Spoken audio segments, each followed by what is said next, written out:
How to deal with money like a German. I kind of love this title. How to deal with money like a German. Meet the Germans. Okay. Okay, I guess I'm gonna have to learn to deal with money like a German. All right. Let's see the description. Why the other European countries make the transition of cashless societies. Okay. Germany still has a stubborn affection for a pocket full of loose change. Wow, this is great. Richard Stewart investigates the very specific German attitude to money.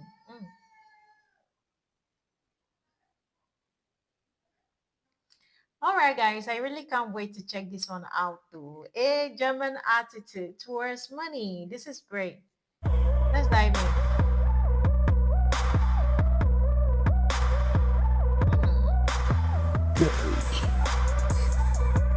Yeah. Cola.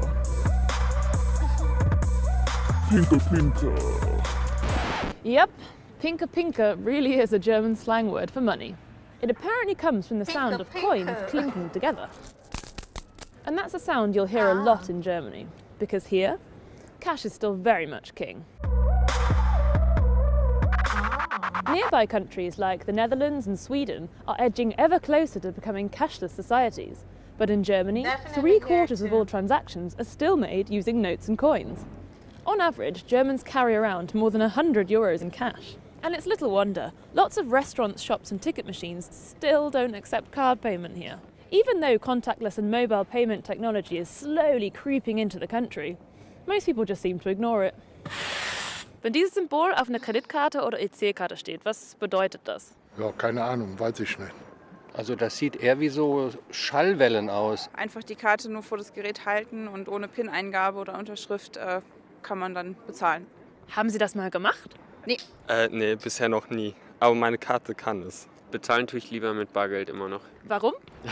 weil ich das Gefühl habe, dass ich nicht meine Daten preisgebe. Kreditkarten und EC-Karten und so mag ich nicht. Ich würde nicht mit dem Handy bezahlen, weil mir das zu unsicher ist. Das hängt ein bisschen von Beträgen ab und wo ich das bezahle. wir Deutschen sind da noch ein bisschen zu unsicher und ich glaube, das ist auch bei mir noch der Fall. Ich bin da sehr konservativ, ich halte es nach wie vor mit dem Bargeld. The fact is, most Germans value security and data privacy over convenience. And that's not particularly surprising, given the country's not-so-distant history of state surveillance.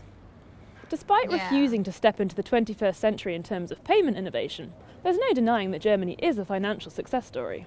From broken post-war economy via the Wirtschaftswunder or economic miracle, all the way to securing the title of the largest economy in Europe and the fourth largest in the world. So what's the key to Germanic prosperity?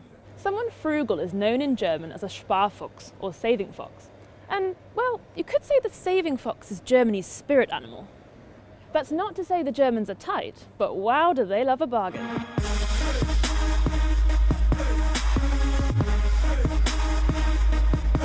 This is the home of the discount supermarket after all.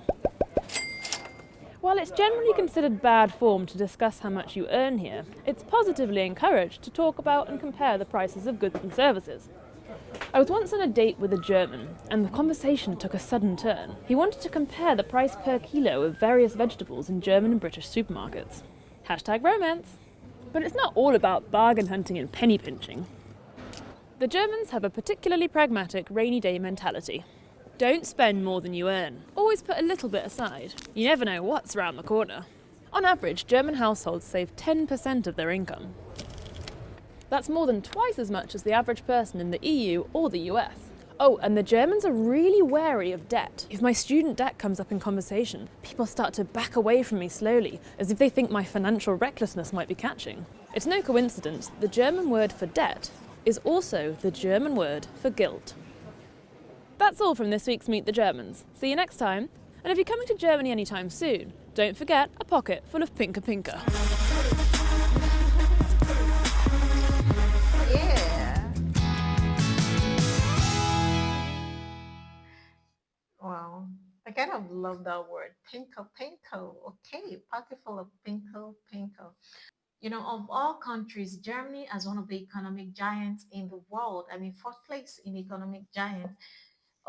countdown. I felt like Germany should be the one leading in cashless policy, but it kind of baffles me to actually discover that they are way back behind when it comes to cashless policy. Wow, this is great.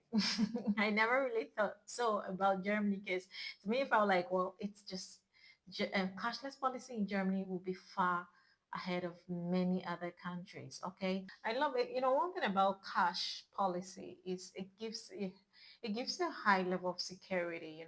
Not giving your data away easily, but you know, cashless policy has made it's so easy for one's data to be everywhere, because even when you go online purchases, you have to fill in your data. Even on platforms, you have no clue of who owns them or who runs them, but you have your data there. And yeah, you just look at it and be like, well, it's a normal thing, everyone is doing it, so maybe it's safe, because you don't feel secure down your chest. You'd be like, what if it's not safe? But then you find yourself doing it, because that is where we have found ourselves in,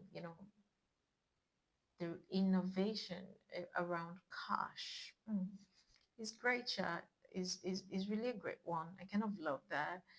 I know when cashless policies stepped in over here in Nigeria, it took a hard turn on so many people, and up till now, like I can say maybe like more than 50%. Yeah, more than 50% of the country has not fully settled down with cashless policy yet. Because yeah, I can't really compare that, because it's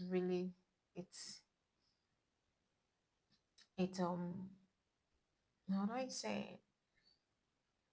It's totally out of it. It's incomparable, all right?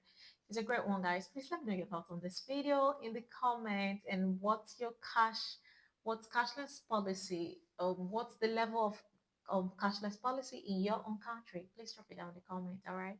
I'll see you in my next video, and I remain your girl, Loren. Bye.